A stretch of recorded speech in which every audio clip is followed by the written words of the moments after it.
Assalomu alaykum do'stlar. Bugun sizlar bilan asosiy mahsulotlarimiz haqida gaplashib o'tamiz. Ya'ni nastolli flaglarimiz haqida. Nastolli flaglarimiz 3 xil variantda bor. Bittalik, ikkitalik, uchtalik. Bayroq House-ning bayroqlari nima bilan ajralib turadi? Stoykasi temirli, nержавейка, Turkiya matosidan qilingan, o'ta sifatli, 2 qavatli bo'lgani uchun. Siz Bayroq House-da nafaqat davlat bayrog'i, balki o'zingiz brendingizni ham logotipini chiqartirishingiz mumkin. Ikkinchi turdagi bayroqlarimiz bu Winder bayroqlarimiz. Matoyimiz Turkiya mahsuloti.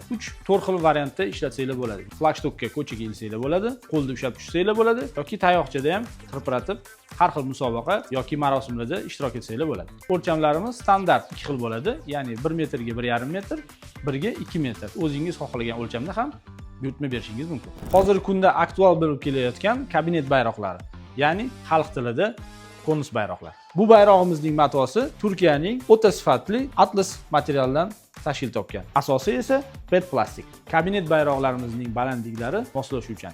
Siz uni 2,5 metrdan 3 metrgacha o'zingiz xohlagan balandlikka to'g'rilasangiz bo'ladi. Bu bayroqlarni siz majlislar, forumlar va ofisingiz xonasida ishlatsangiz bo'ladi. Buyurtmaga qarab davlat bayrog'i yoki brendingiz logosini tushirib beramiz. 3-xil bayroqlarimiz bu parus bayroqlarimiz. Bular asosan ko'chada ishlatiladi.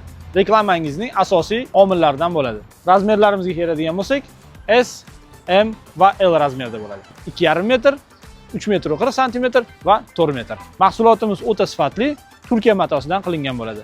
Boshqa bayroqlarimiz singari. Yana bir narsani aytib o'taman. Mahsulotimizning bochkasini biz o'zimiz ishlab chiqaramiz. Bu bizga mahsulotimiz sifatini nazorat qilishga yordam beradi.